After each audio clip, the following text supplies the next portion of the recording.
Bienvenidos al tercer episodio de Ágora, un espacio que va creciendo, como decía nuestro invitado de hoy fuera de micro, con ellos, con nuestros invitados, con personas que voy encontrándome en el camino y que nos ayudan a entender la magia de la vida, a ser mejores personas también, a descubrirnos a nosotros mismos. Y hoy tenemos con nosotros, a los que estáis viendo la imagen, ya lo estaréis viendo y reconociendo, muchos de vosotros, a Javier Alandes. Bienvenido, Javier, es un placer tenerte en Ágora. Lorena, muchísimas gracias. El placer es absolutamente mío. Y permíteme que te cuente una pequeña interioridad. Y es que hace poco más de un año, en mayo de 2022, en una de las primeras entrevistas de promoción de Los Guardianes del Prado, tuve la oportunidad de compartirla contigo. Y fue un periodo extenso, pues de promoción y demás, pero el rato que pasé contigo es uno de los que guardo como un tesoro. Así que el volver a estar aquí en este escenario, en esta conversación, es muy especial para mí. Muchas gracias por la invitación. Bueno, menudo regalo que me acabas de hacer. Fue muy especial también para mí. Desde que hablé contigo sabía que quería volver a tenerte en Bitácora. Y te propuse en un momento dado ahondar, cuando tuvieses tiempo, un poco más en Los Guardianes del Prado, que fue cuando nos conocimos, como bien has dicho, y tú me dijiste, oye, ahora que va a ser el centenario de la muerte de Sorolla, ¿por qué no te adentras en las tres vidas del pintor de la luz? Y fue lo que hice. Y lo vamos a utilizar como hoja de ruta para Ujú. este Ágora, Perfecto, fantástico. porque es la semilla de Los Guardianes del Prado, también está Sí. ahí, y la esencia de Javier como escritor, como padre, como marido, como hijo, como nieto. Bueno, me ha parecido una historia totalmente embriagadora. Bueno, tú eres un gran contador de historias. Lo vamos a ir viendo también a lo largo de esta conversación. Y dejas tanto de ti que te impregne, que haces que el lector se impregne. Nos colocas también como los reyes en el cuadro de las Meninas, del otro lado, mirando bien toda la escena y leyendo en las entrelíneas y entre los pequeños gestos. Es verdaderamente maravilloso. Antes de adentrarnos en eso, para quien no te conozca, si hay alguien que no te conoce aún, Javier es licenciado en Economía por la Universidad de Valencia. Es también docente en emprendimiento y competencias transversales. Imparte conferencias sobre desarrollo personal, empresarial, perdón, y es asesor y ha sido asesor de innovación en las Ujú. empresas. Todo esto aunado a esa vertiente artística que le hace escribir sobre escritores. También nos hablará de su siguiente proyecto, lo que pueda, al final. Y en sus novelas aúna el conocimiento, la pasión, la magia, las reflexiones, la filosofía, todo lo que es él. Por eso digo que es absolutamente un libro, podríamos decir, ahora que vamos a hablar de pintura también, con Sorolla, blanco, el compendio de todos los Ujú. colores. ¿Mm?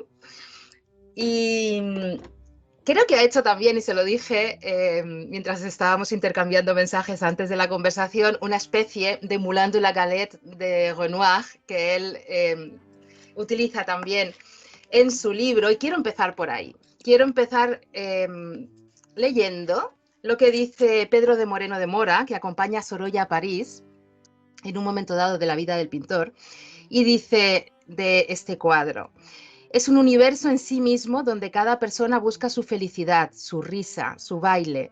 Es un nuevo concepto de obra con multitud de personajes o de varias pequeñas obras dentro de una misma. Es tan rico que resulta extenuante y por eso Renoir nos da el punto de fuga con las diagonales, con los dos bancos aquí en la parte baja. Es como un descanso para los ojos. ¿Y esto has hecho? Tal cual. Mira,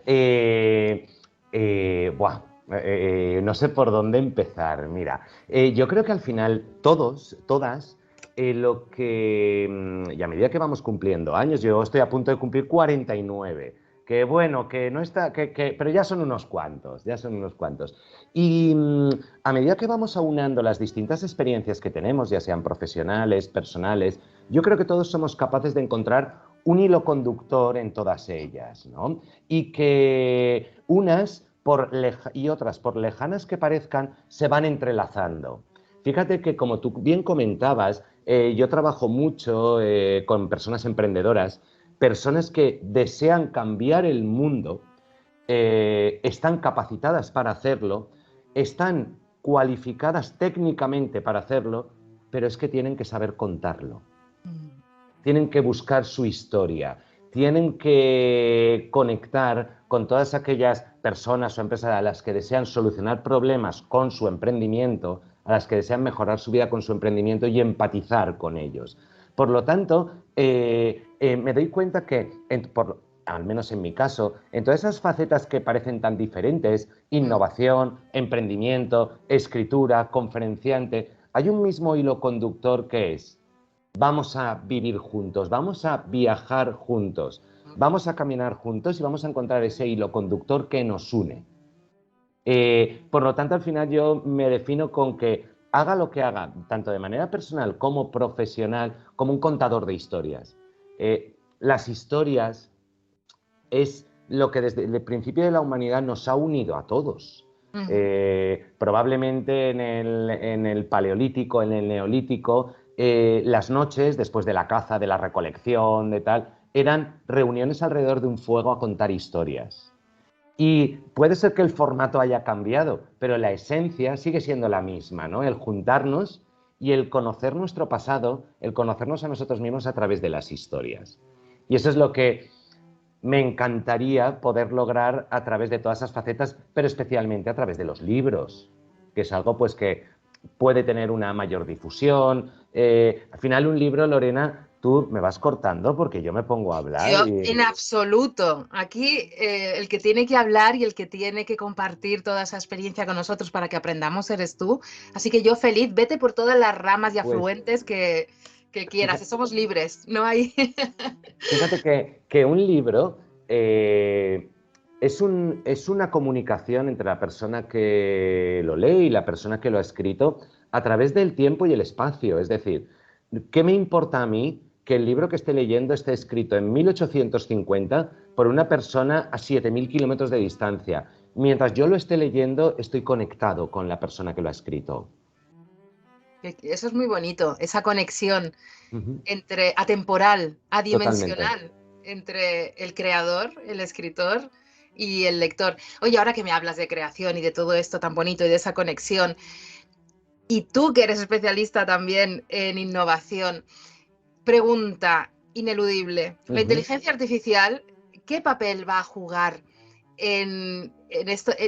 Y enfocada a la comunicación y los libros, seremos capaces de diferenciar la creación de la inteligencia artificial y de empatizar con una posible creación artística de una inteligencia artificial? ¿Tiene la suficiente vida Ajá. eh, para ello? Mira, el otro día en una de las conferencias, yo imparto muchas conferencias sobre storytelling para muchos tipos de público, tanto para, oye, equipos comerciales de empresas, para equipos directivos, para personas en un cambio de rumbo profesional y demás. Y salió el tema de la inteligencia artificial.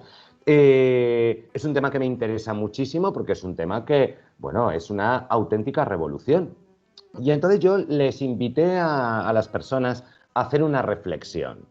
Yo digo, no sé, digo, ¿cómo sería en los años 50, en los años 60, hacer un logotipo de una marca, por ejemplo? Yo me imagino pues a una persona en una mesa de dibujo de estas inclinadas, ¿no? Con su escuadra, su cartabón, su regla, pues bueno, dibujando hasta dar con el logotipo. Y de repente, en un momento de la historia, aparece Photoshop. Ujú. Yo supongo que los diseñadores gráficos de plumilla, de rotulador, de mesa de dibujo dirían, ahora todo el mundo va a hacer logotipos, todo el mundo lo va a tener al alcance de la mano. Y la realidad no ha sido esa. La realidad es que Photoshop es una herramienta que ayuda a los diseñadores gráficos, pero yo por tener Photoshop no significa que pueda hacer un logotipo. Exactamente. Entonces la inteligencia artificial, desde mi desconocimiento y desde este incipiente momento que se está viviendo, eh, pues creo que va a ser una herramienta más. Va a ser una herramienta más donde vamos a hablar de ChatGPT, ¿no? Por ejemplo, que habla de texto, aunque ya hay inteligencias artificiales de música, de imágenes, de todo. Donde ChatGPT probablemente me va a poder ayudar a resolver algún tema en concreto, a reducir tiempos en alguna tarea y demás. Pero al final, el alma de la creación me resulta difícil creer que no va a seguir siendo humana. A no ser que los humanos nos mecanicemos Es posible. y no pidamos o demandemos alma en las creaciones. Ahí ya estaríamos involucionando en cierta medida, al menos en ese aspecto. Se verá, al final no se le pueden poner puertas al mar, ¿verdad? El progreso es el progreso. Afortunadamente el progreso existe y se refleja en avances científicos, en avances médicos, en avances informáticos y no podemos decir esto sí, esto no. Yo creo que el progreso está ahí y que nosotros tenemos la suficiente capacidad como para coger ese progreso, mejorarlo, añadirle la parte emocional, la parte visceral, la parte humana, al fin y al cabo. Sorolla vivió al final, finales del siglo XIX, principios del XX, también en una época que estaba mutando, en el que irrumpe la fotografía. Él, algo muy curioso, yo lo desconocía completamente, pintó fotografías del que sería en un momento dado su futuro suegro, un gran fotógrafo en ese momento.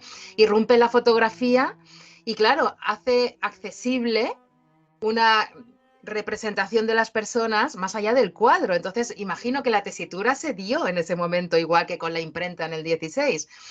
Ahora van a llegar los fotógrafos a destruir el arte. Ajá. ¿No?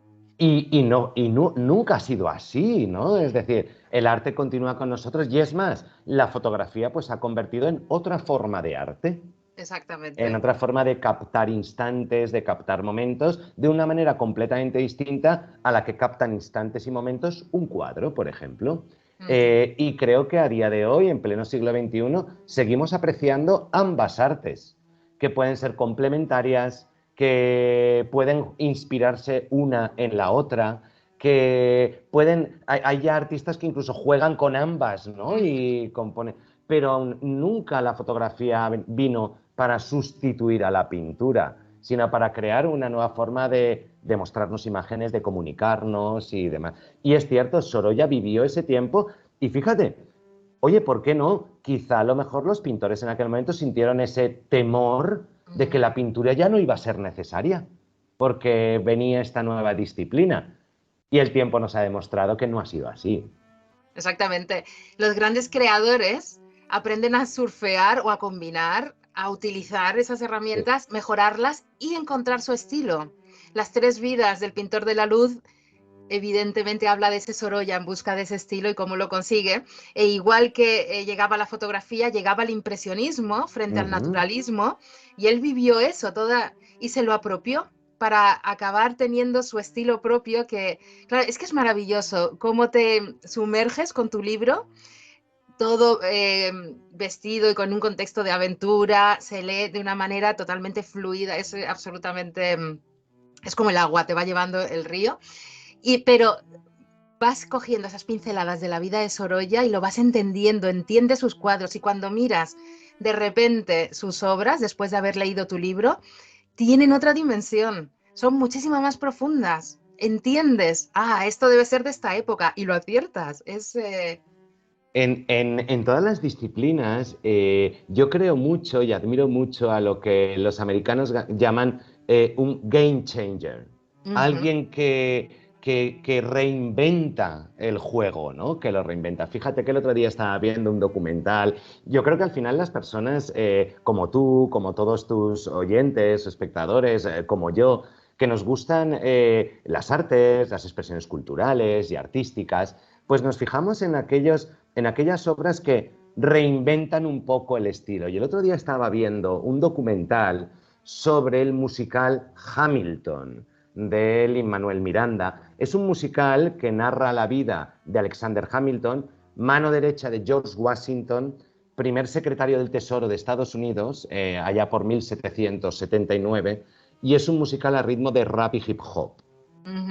Entonces, Lin-Manuel Miranda es capaz de, oye, gente joven que os interesa el rap y el hip hop, os voy a contar una parte de nuestra historia que no os ha llegado, no conocéis, pero os lo voy a contar de la manera que os va a entrar bien, que os va a gustar.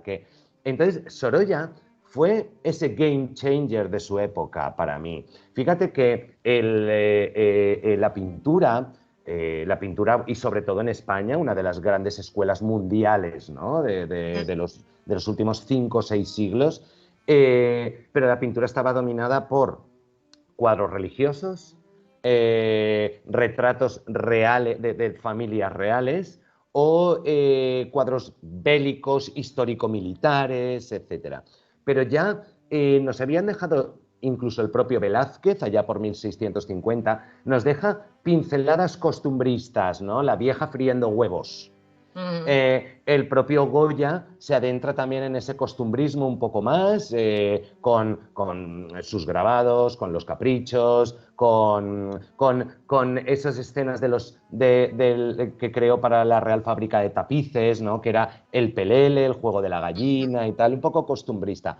Pero no dejaban de ser un poquito excepciones dentro de sus obras. Pero es Sorolla el que tras estudiar a los impresionistas franceses, estudiar a Cézanne, a Renoir y tal, y dice, no, es que en la vida hay cuadros, en la propia vida, en las propias escenas cotidianas. Y es ese game changer que dice, no, mi obra sí que va a versar sobre el costumbrismo.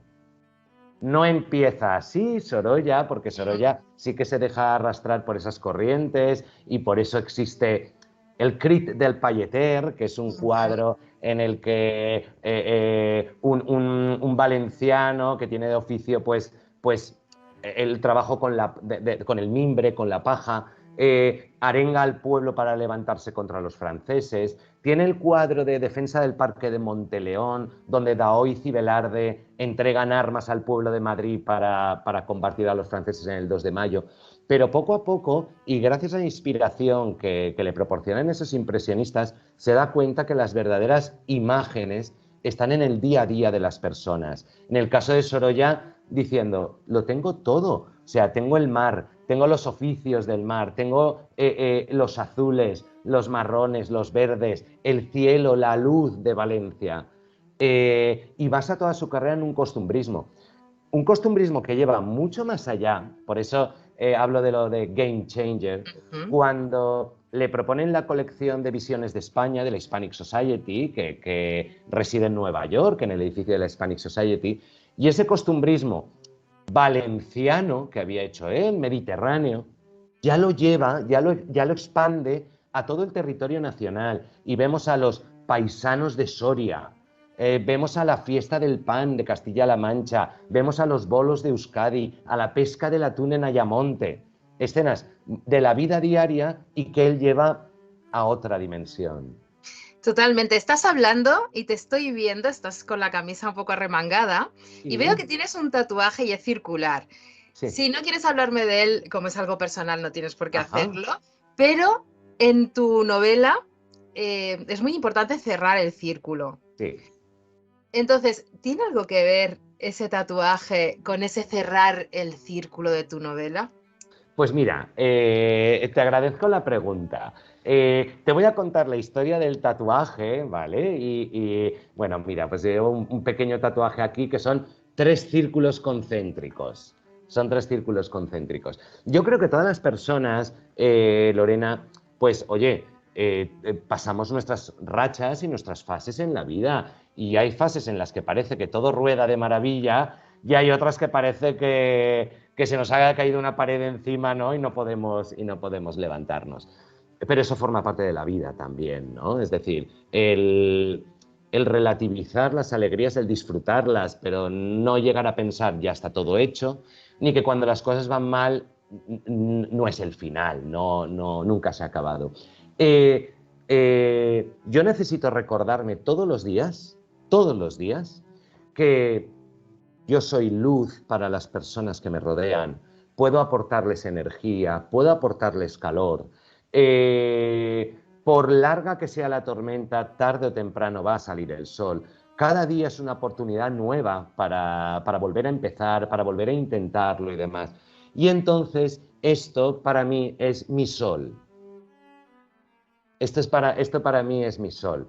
Pero aún así, para mí era importante que no fuera un sol que se viera que es un sol, ¿no? Es algo que solo yo lo interprete como un sol, que me lo recuerde a mí. Pero es muy importante lo que tú dices, el cerrar el círculo, ¿no? El acabar etapas, el quedarnos tranquilos cuando hemos llegado al final de una empresa, al final de un trabajo, al final de un proyecto y decimos, oye, he conseguido cerrarlo, he conseguido, no he dejado una abertura por donde se ha escapado el aire, por donde se ha ido la fuerza. Entonces, sí, en las 3 vías del pintor de la luz, permíteme que simplemente sea un adelanto a todo lo que vayamos Sí, hablando. sí, sí, por Eh, supuesto. no es un biopic de Sorolla, no es una biografía de Sorolla. Yo no soy historiador, tú ya has dicho, yo soy economista. Yo sí hago libros de divulgación histórica o de divulgación artística, no estaría aportando nada. Ya hay grandísimas y grandísimos profesionales que se dedican a ello. No es una biografía, sino que es un libro de investigación, de una aventura, donde en la actualidad un carboncillo de Sorolla en el que hay dudas sobre su autenticidad es la excusa para narrar 3 vidas. La de el investigador que en la actualidad va a tratar de demostrar si ese carboncillo es verídico o no, es auténtico o no. La de la persona que en los años 70 adquirió ese carboncillo por sus motivos, y la del joven Sorolla, un Sorolla que está aprendiendo, que está buscando su estilo, que está estudiando y luchando por encontrarlo, que tiene algo que ver con ese carboncillo. Y entonces las 3 vidas se van entrelazando y esas 3 vidas son 3 círculos que se van cerrando también. Exactamente. Que se van cerrando y se van completando el uno al otro. Habrá cosas que no podremos hablar, evidentemente, porque protegemos siempre en nuestros programas lo que es la trama, no la destripamos. No hacemos ningún spoiler, como se Muy llama, bien. para que podáis todos ir descubriendo la página a página, que es como hay que leerse un libro. Hablabas de hacer el trabajo bien hecho y volver a la luz, como Sorolla siempre puede volver a esa luz de Valencia, a pesar de que luego pues, viaja a través del mundo. Y siempre hay que tener una luz a la que volver. ¿Cuál es la tuya? ¿O luces? Uf. Mira, yo tengo 2 hijos. Yo tengo un hijo de 18 y una hija de 14, cuya mi máxima aspiración es que la primera, que sean buenas personas, es decir, que quien camine a su lado siempre se sienta reconfortado, siempre sienta una mano tendida por parte de ellos. Y lo segundo, que sean lo suficientemente, son capaces y que sean lo suficientemente valientes para perseguir sus sueños. Yo creo que, vamos a ver, no nos engañemos, tenemos una vida que está montada en torno a un sistema económico por el cual necesitamos ingresos todos los meses para sostenerla, ¿no? Pues para pagar nuestra vivienda, nuestra alimentación, la luz, el agua y tal, evidentemente, no quiero ser Quijote con esto, ¿no?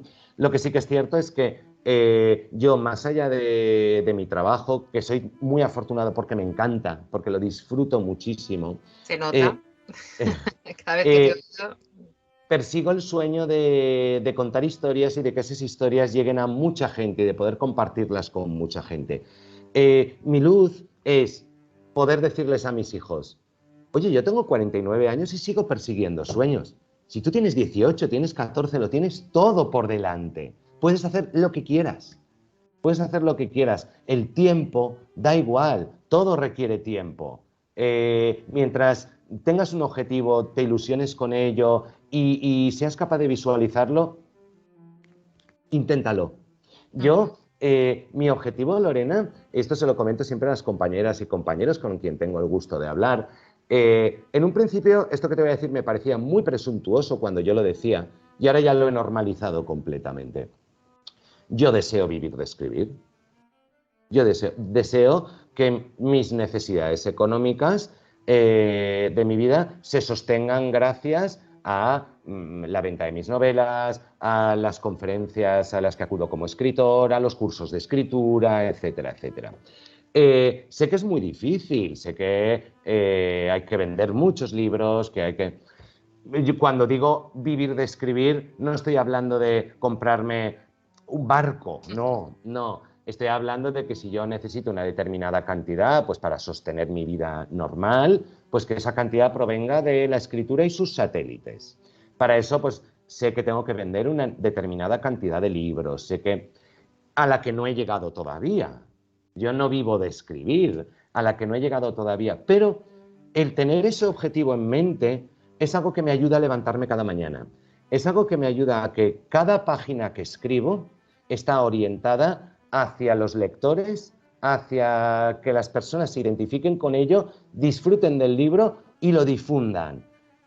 Porque cuanto más satisfecha se sienta una persona lectora de una de mis historias, estoy seguro que la comentará, la contará, se la trasladará a sus amistades, a sus círculos y demás.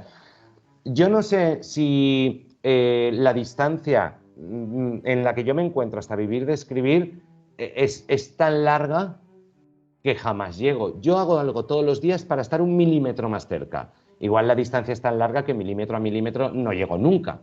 Pero me mantiene vivo eso, me mantiene ilusionado. Creo que vas bien encaminado desde mi punto de vista y creo que veré cómo lo consigues. Mientras tanto, sigue escribiendo porque es un placer leerte, de verdad. Hay una frase que dice Sorolla sobre el tiempo que me ha gustado mucho. Y dice, el tiempo es un recurso escaso y solo se puede confiar en quien lo respeta. Totalmente. Qué justa. Totalmente. Tu tiempo es tan valioso como el mío, tan valioso como el de las personas que nos están escuchando. El tiempo de todos es muy valioso. Nosotros tenemos solo 24 horas al día, por lo tanto tenemos que decidir qué hacemos con ella y con esas horas. Y lo que hay algo que luego evidentemente las circunstancias del día a día y de la vida son las que son, pero yo necesito que la gente respete mi tiempo porque yo intento respetar el de los demás. Es decir, Lorena, tú estás reservando una parte de tu día para esta conversación con nosotros. Yo no me puedo permitir llegar tarde a esta conversación. No me puedo permitir hacerte esperar, no me lo puedo permitir porque tú estás dedicando parte de tu recurso más escaso a mí. Mi respeto tiene que ser máximo hacia eso que estás haciendo tú. Las personas que nos están escuchando, que nos están viendo, en vez de escucharnos y vernos, podrían estar haciendo otra cosa. Podrían estar disfrutando de su familia, leyendo un libro, dando un paseo por su localidad, por su ciudad, y deciden emplear el tiempo en compartirlo contigo y conmigo. Pues nuestra obligación, nuestra responsabilidad es decir, vamos a intentar que ese tiempo que compartes con nosotros sientas que ha merecido la pena. Así es una gran responsabilidad y vamos a poner todo lo que esté en nuestras manos para que sea así. Quiero que me hables un poco de, o un mucho, como lo sientas del proceso creativo de las 3 vidas del pintor de la luz. ¿Cómo llega la historia a ti? ¿Cómo te has sentido? Háblame de lo que desees, de ese proceso, para que te entiendan las personas que deseen escribir o adentrarse en este mundo, las personas que estén pasando por un mal momento porque ven que sus libros pues, no llegan al público que desearían o que están en una crisis creativa. Háblanos un poco de la creación, porque yo creo que cuando se habla de la creación, se alimenta la creación. Mira, se alimenta la creación y vuelvo a aludir un poco a la responsabilidad, ¿no? El otro día Juan Gómez Jurado, al que yo admiro como autor, ¿vale? Yo creo que tenemos la capacidad todas y todos de admirar a personas aunque no necesariamente nos guste su obra o no entre dentro de nuestras favoritas, sin admirarlo pues por su forma de comentar, su forma de transmitir, su forma de alimentar esos sueños. El otro día él comentaba, si quieres escribir, lo primero que tienes que hacer es buscarte un agente literario. ¿vale? Si quieres, se refería a escribir, escribir se refería a publicar, ¿no? Eh, a ver, sí, tiene toda la razón, tiene toda la razón. Hay una cara B de esa afirmación, que es que en España escribimos 400.000 personas aproximadamente, y que tengan agente literario 1.200 de esas 400.000. Por lo tanto, es que no es nada fácil encontrar un agente literario. No es que tú lo busques, es que ella o él te quiera aceptar a ti para representarte. Por lo tanto, hay que poner un poco en contexto todo. Yo jamás habría imaginado en otras fases de mi vida que iba a estar envuelto en la literatura, en la escritura. Yo soy economista, o sea, yo trabajaba con números y con... y me he dado cuenta de que si yo hubiera enfocado mi primera novela como mi meta es ganar el planeta el premio Planeta dentro de 15 años, no me hubiera hecho ningún gran favor a mí mismo. No me hubiera...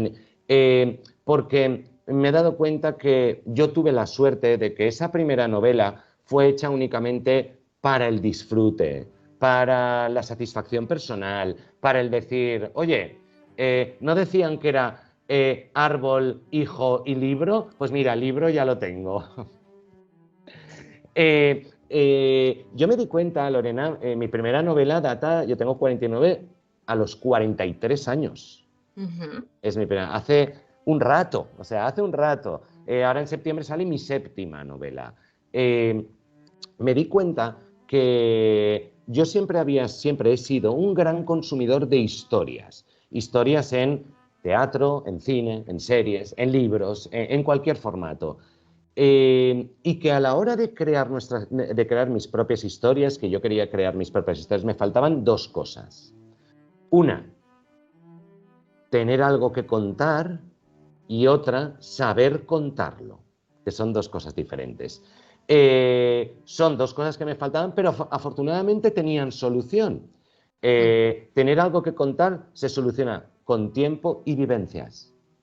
Y todos tenemos vivencias, para todos transcurre el tiempo y el tiempo nos aporta esas experiencias. El cómo contarlo era tan sencillo como en aquel momento inscribirme a un curso de escritura creativa y que alguien me explicara los resortes, la estructura de una historia. Como había consumido ya tantas historias, me di cuenta que solo fue hacer un clic en el cerebro, ¿no? Y decir, ostras, ahora me encaja todo, ahora veo de qué se compone una historia y estoy preparado para contarla. Dentro de esas vivencias está que en el año 2016 falleció mi abuelo. Yo he sido muy afortunado, muy afortunado. Mi abuelo, al que me estoy refiriendo, mi abuelo materno, fue el último de mis 4 abuelos que falleció. Falleció con 92 años, habiendo conocido a 11 nietos, habiendo conocido a bisnietos. Una vida que para mí es envidiable, que ya la querría yo para mí.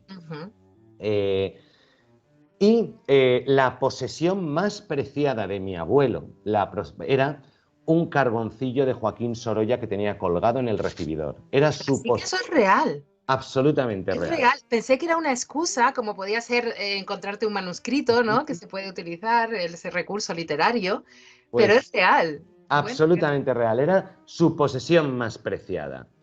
Y el día que yo me pregunté, ¿y esto de dónde lo sacaría mi abuelo? Fue el día que falleció mi abuelo. Yo llevaba 42 años viéndolo, pero no lo había observado nunca. Estoy seguro que si le hubiera preguntado, él me hubiera contado la historia con todo detalle, que él la hubiera querido trasladar esa historia, ese orgullo suyo, el que esa búsqueda no se hubiera perdido dentro de la familia. Pero es que yo nunca le pregunté. Es que yo nunca me interesé. Nunca me interesé. Extravagante. Nunca le pregunté por ello. Me sentí muy culpable en ese momento y entonces dije, voy a intentar averiguar qué hay detrás de este carboncillo. Entonces pude pues hablar con mis tíos, pude localizar todavía algún amigo de mi abuelo que estaba con vida, pero Eh, la historia tenía huecos, la historia tenía... Y de esa investigación dije, ostras, aquí hay una historia muy bonita.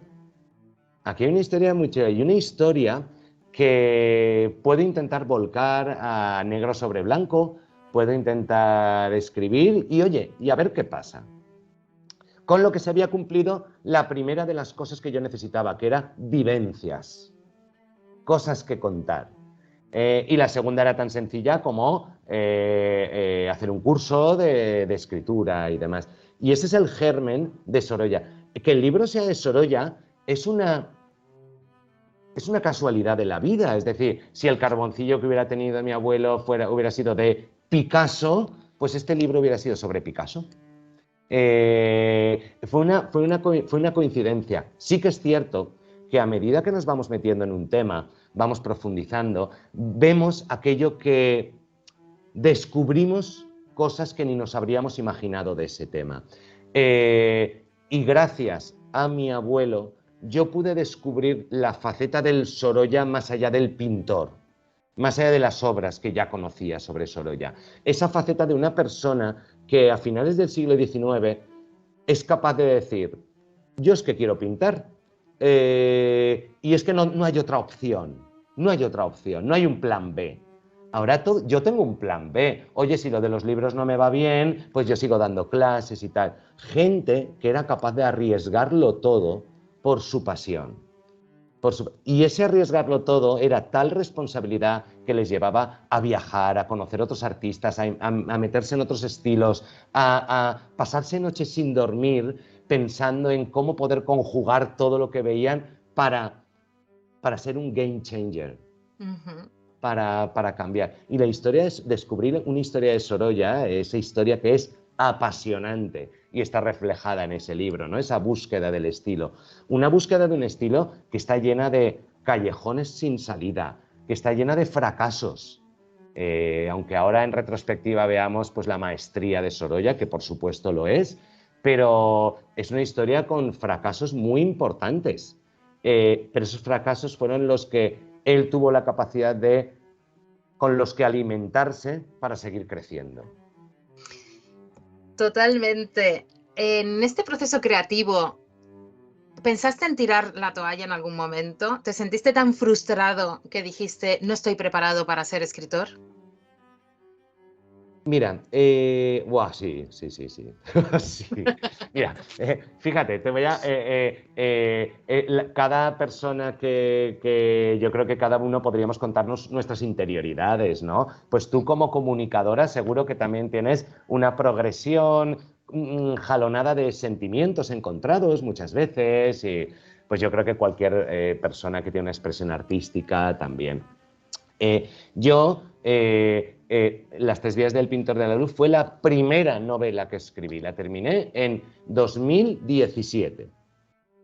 La primera novela que escribí. El 12 de julio, hago un inciso, Sí. es mi cumpleaños, para que veas que la magia, ¿Cómo que? Ya he visto yo ahí una señal del Las universo. causalidades. Entonces no son casualidades, son causalidades. Yo escribí la novela y claro, oye, una vez escribí la novela, después del esfuerzo, después del tiempo y tal, qué menos que esto iba a ser el éxito editorial del año, qué menos, ¿no? O sea, es lo que vivía yo dentro de mí.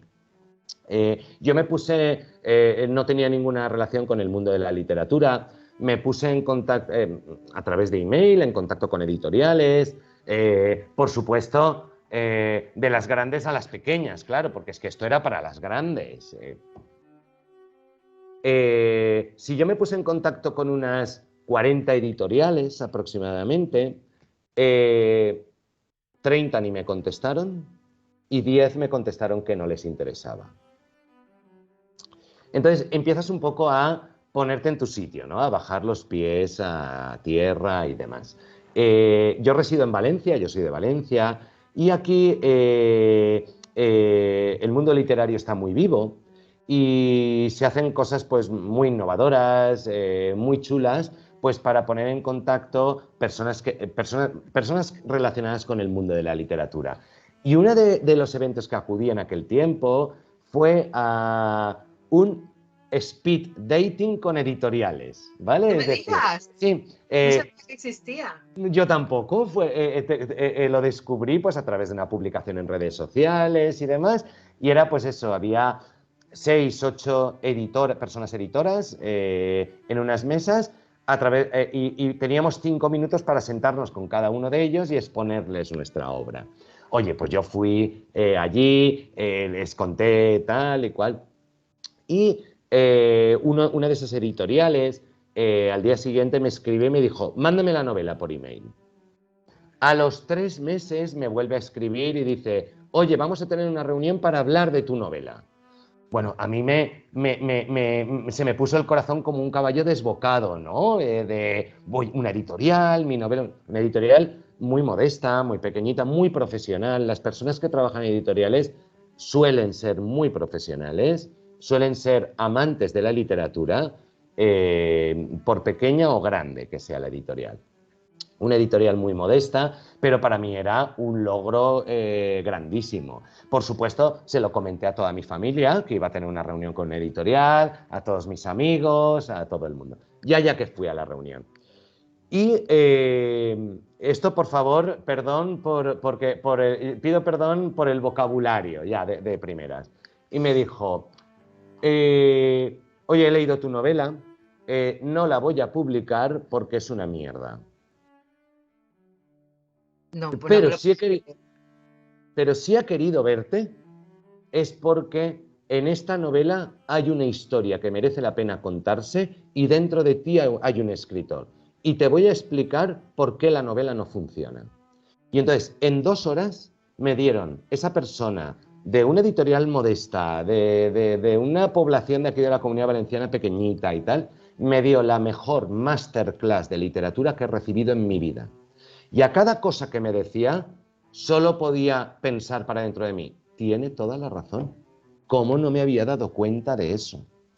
Total, que llegué a casa con el manuscrito, lo lancé a la basura y lo volví a escribir de nuevo. Claro, porque te iba a decir que no será esta, porque esta novela que he leído no es una novela novel de un escritor que acaba de salir. Esta novela Claro, es una novela madura. no, esta novela fue la primera novela que escribí, la que su primera versión me dijeron que no funcionaba y por qué no funcionaba, y tenían toda la razón.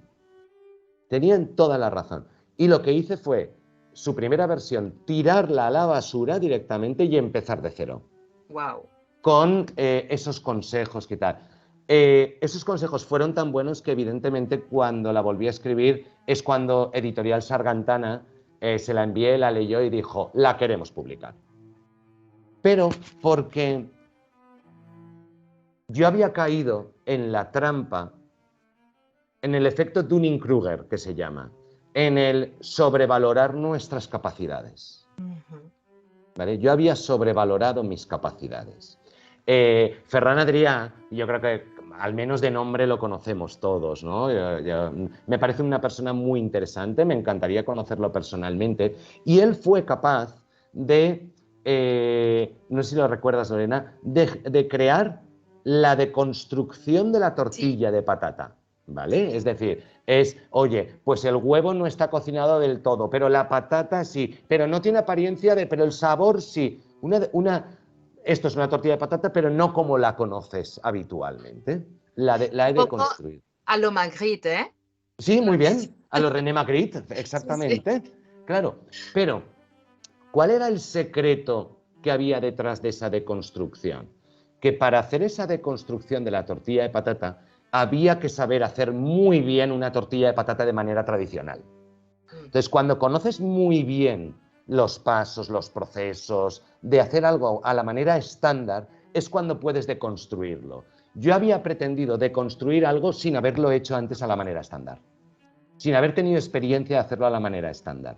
Y esta persona me advirtió sobre ello y tenía toda la razón. Tenía toda la razón.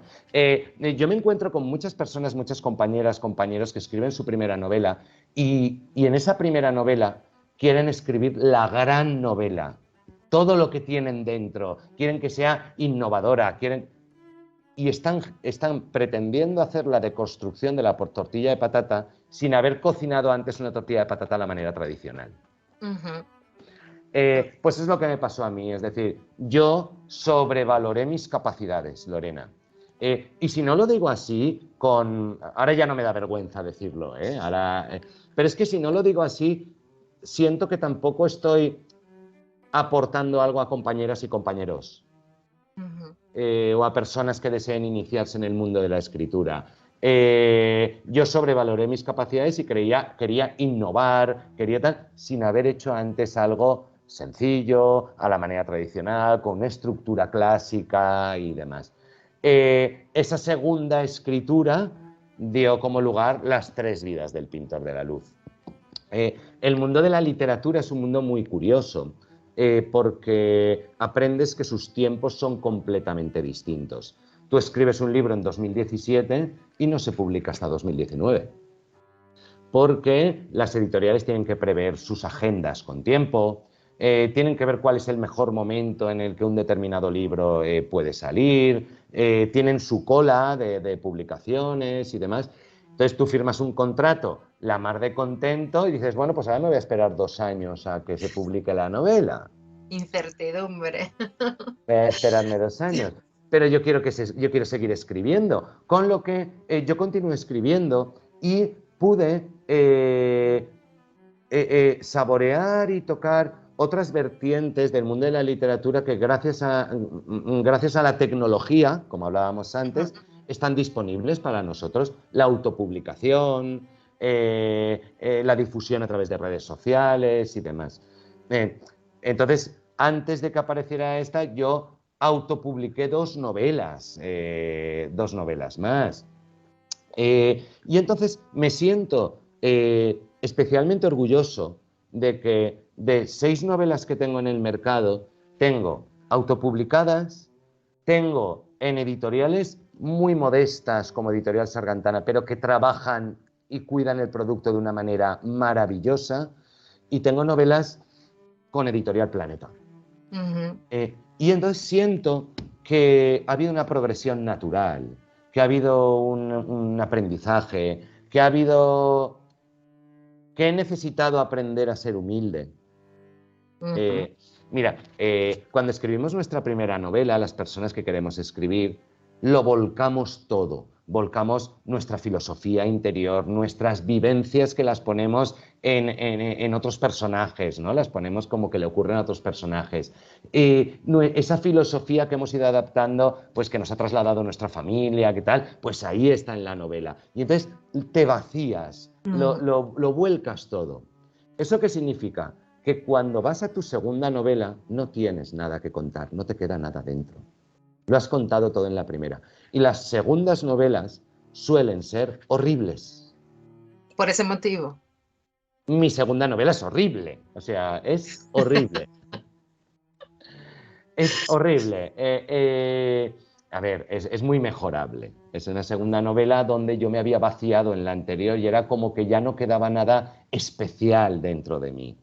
Pero te das cuenta que si el camino que yo he elegido, por ejemplo, es el de contador de historias, esas historias no se pueden nutrir de mí, se tienen que nutrir del mundo. Y entonces, cuando yo hablo contigo, tú cuentas cosas o veo tu evolución, mi cerebro toma nota sobre tus peculiaridades, tus características, tu forma de hablar y tal, y entonces se va generando un feedback de todas las personas a las que conocemos, de todas las vivencias que nos cuentan, y es cuando nos convertimos en cronistas de la realidad, ¿no? Cuando recogemos toda esa experiencia. Yo, de una persona que me dice pues que quiere ser escritor, que le gustaría iniciar eso, necesito ver su tercera novela. No su primera, no su segunda. Necesito ver su tercera, porque la tercera es cuando ha salido de ese bache de la segunda. Dice, no, las novelas no tratan sobre mí, tratan sobre el mundo, sobre la vida, sobre el mundo que observo. Y esa tercera ya viene de un mundo observado, no de un mundo propiamente y enteramente interior. Por eso sí se requiere una cierta madurez para llegar a eso, como todo en la vida. Sí. A ese arrebato creativo, que también vemos en Sorolla y en tu libro, tiene que ir acompañado también de una serenidad, de un equilibrio y de mucha humildad, como bien dices. Y uno de los profesores de la Real Academia de las Bellas Artes de San Carlos, donde estudió Sorolla, les incita a Sorolla y a Galarreta, que es su antagonista complementario, a arriesgarse, porque como bien dices, hay que arriesgarse. Sí. Trasladándolo a ti, ¿cuál será el libro más arriesgado que escribas en el futuro? ¿Lo has pensado en algún momento? Esto no me lo va a publicar nadie, porque ahí sí que voy a abrir las puertas de la creatividad sin Pues más control que la experiencia. mira, fíjate, en este caso en el mundo de la escritura, pero yo creo que estoy bastante seguro que puede suceder en muchas otras disciplinas, ¿no? Una parte es la parte creativa y otra parte es la parte industria. Son dos cosas completamente diferentes. La parte creativa, oye, todos, y aunque hay alguna persona que siempre dice, yo es que no soy creativo, no, todos somos creativos, todos. Todos. A lo mejor tenemos que encontrar la disciplina o la mezcla de disciplinas o ese hilo conductor de nuestra creatividad, pero todos lo somos. Pero es muy distinto el trabajo de creatividad que el trabajo para la industria. Mi deseo es, voy a crear lo que mi experiencia, mi edad, mis deseos quieran, o me pidan, pero de tal manera que la parte industria lo siga viendo interesante. De tal manera que, en este caso, un editorial quiera seguir apostando por ello. Y aprendes que las editoriales que trabajan con algo tan especial y con una materia prima tan especial como es la creatividad de otras personas, no dejan de ser unas empresas cuyo objetivo es ganar dinero. Y cuanto más dinero ganen, más oportunidades le darán a escritores noveles. A mí el otro día me comentaba una persona, perdón, voy a dar un nombre propio, ¿vale? Es que lo que no puede ser es que a Belén Esteban le publiquen libros. Digo, pues míralo de otra manera. Gracias a los beneficios que esta editorial ha conseguido con Belén Esteban, me han publicado a mí, que yo no soy nadie. Y se han arriesgado conmigo, que yo no soy nadie. Por lo tanto, mi creatividad puede llegar a ser desbordante, puede llegar a serlo si la alimento lo suficiente. Pero en este momento de mi vida no está en mi cabeza el decir, voy a hacer algo tan loco, tan creativo, tan Buñuel, tan Terry Gilliam, tanto, que me da igual si ningún editorial lo quiere. ¿Vale? Es decir, es ser capaces de aunar el ser un game changer, hacer cosas diferentes, con el que la editorial siga diciendo, ostras, me gusta la apuesta, me gusta, creo que tiene posibilidades.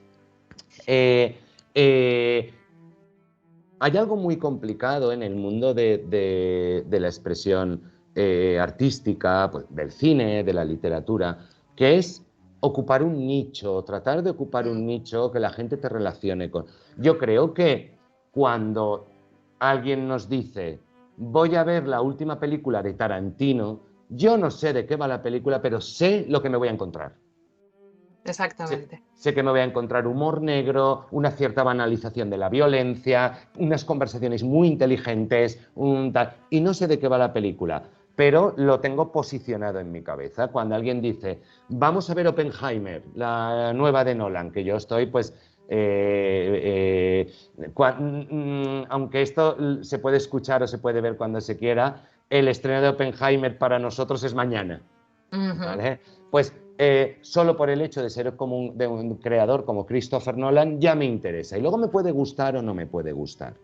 Por lo tanto, posicionarse en algo en la mente de los espectadores, de los lectores, es muy difícil. Yo estoy seguro de que si yo dijera, oye, he escrito una novela sobre Sorolla, la próxima va a ser romántica, la otra va a ser sobre vampiros, no ocuparía un nicho, por el cual se me relacionara. Mi deseo es continuar con ese nicho, pero ser capaz de evolucionar lo suficiente como para decir, ostras, esta historia es diferente a lo que nos había contado, pero es reconocible. Ujú. Eh, Ahí eh, está la por- firma. claro, claro. Por lo tanto, no tengo en este momento un deseo de una locura creativa de voy a hacer esto y me da igual si le interesa a la gente o no. No.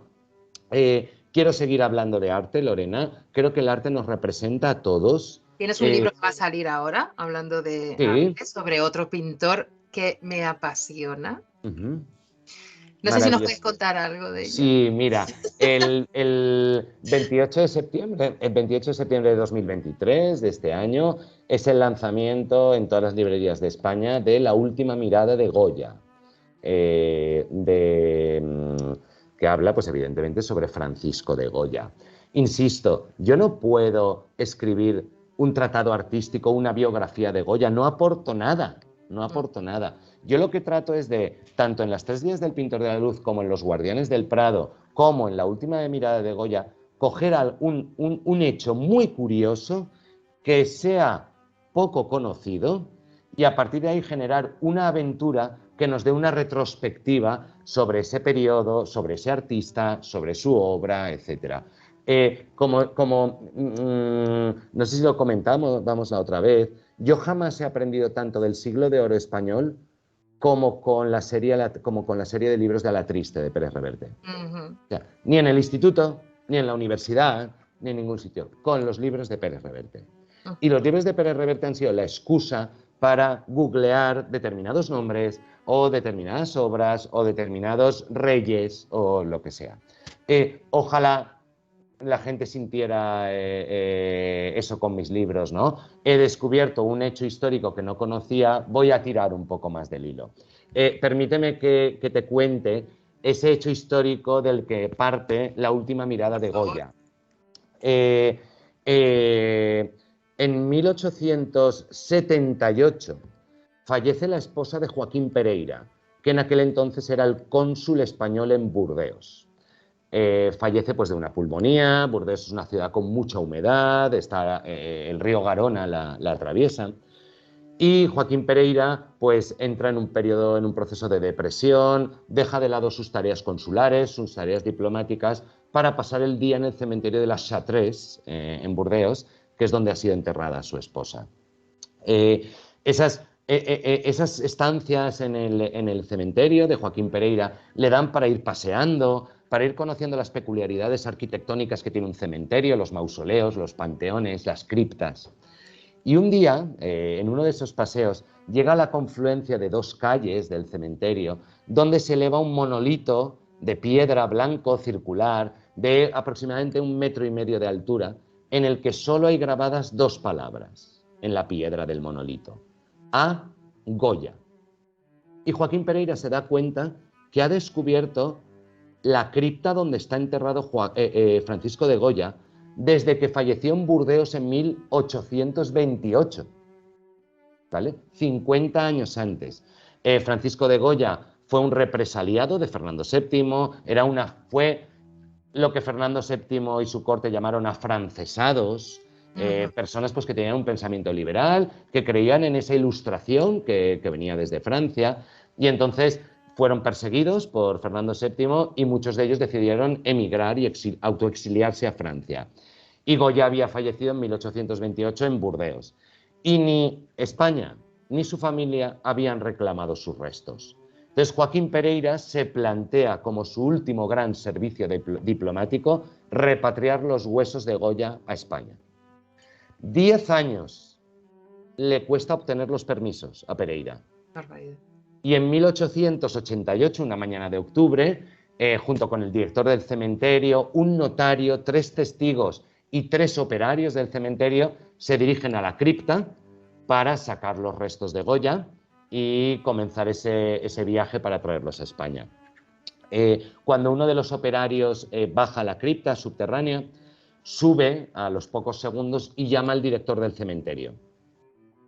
Hablan y el director del cementerio se dirige a Joaquín Pereira, al cónsul, y le dice: pues no se va a poder llevar los restos.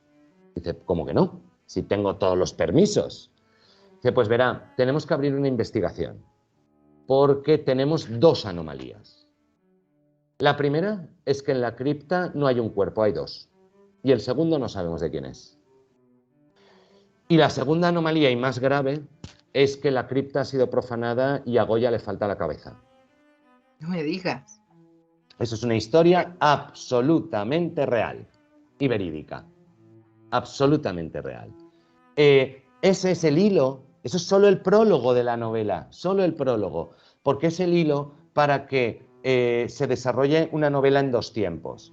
Pereira quiere seguir obteniendo ese reconocimiento diplomático, quiere repatriar los huesos de Goya y entonces contrata a un detective para que investigue qué ha podido pasar.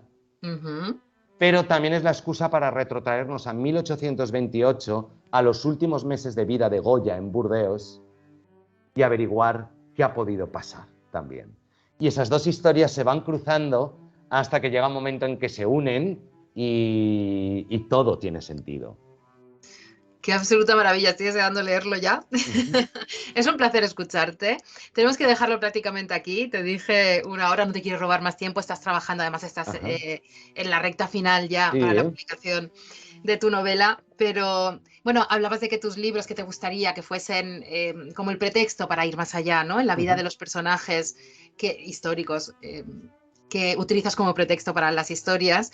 Y yo te diría, a mí me gusta ponerle los nombres a los libros o catalogarlos de una manera diferente. Estudié filología y me aburría soberanamente las catalogaciones académicas, ¿no?, de los libros. Entonces, pues le voy dando yo nombres como se me ocurre. Y entonces, para mí, son libros puerta, tus libros. Muy bien. Porque efectivamente sí te abren la puerta para ir más allá y luego aventurarte a adentrarte en estas figuras a través de un tratado ya específico pues, de arte, si estás buscando eso, o filosófico, bueno, el que sea. Así que sí que lo consigues gracias a la magia, de la misma manera en que comunicas, que eres un gran comunicador, encontramos lo mismo en tus libros. Entonces sí que lo estás consiguiendo. Y bueno, yo ya te digo que yo ya soy una lectora tuya totalmente obligada por la calidad y por el disfrute absoluto que consigues. Para dejarlo aquí, simplemente, quiero leer un pequeño párrafo que escribes con respecto a la creatividad y así ya cerramos el círculo. Fantástico. También. Nos hemos dejado un montón de cosas, pero es que ¿para qué destripar un libro y para qué ir más allá? Creo que la esencia y la semilla de la creación la hemos tenido contigo hoy aquí, en este Ágora, así que a mí me encanta todo esto que has compartido con nosotros y lo del tatuaje también. Y dices, vivimos en la época de la inmediatez. La tecnología que nos rodea ayuda a que todo vaya más rápido, de una manera más eficiente, pero la consecuencia es que nuestra paciencia es muy limitada. Ya no estamos acostumbrados a esperar, queremos todo al instante. Esperar genera desesperación, hace que aparezca el aburrimiento. Pero el aburrimiento es una de las bases del pensamiento. Si nos aburrimos, pensamos, y si pensamos, podemos ser creativos y reflexivos. Sin duda alguna, estoy completamente de acuerdo. Fíjate, perdóname para cerrar un poco. Yo recuerdo que en mi época de estudiante, pues de lo que era EGB o BUP en aquellos tiempos, pues primaria y secundaria, pues tenías que hacer trabajos pues, sobre algún personaje histórico, sobre algún escritor en literatura, sobre Cervantes, sobre tal. No había más remedio que acudir a la biblioteca pública, coger pues 2 tomos de enciclopedias y tal, leer la entrada de Cervantes y entonces hacer una amalgama de texto de, bueno, voy a copiar un poco de este, voy a copiar un poco tal. Un copywriting. En toda Sí, pero era un copywriting en el que nos habíamos leído la entrada de Cervantes en 2 enciclopedias, donde lo habíamos escrito a mano y entonces ese proceso el cerebro también lo almacena. Y donde al final de ese trabajo algo nos quedaba. Yo veo a mis hijos ahora que entran en Wikipedia y hacen copy-paste y para allá, y ni lo he leído.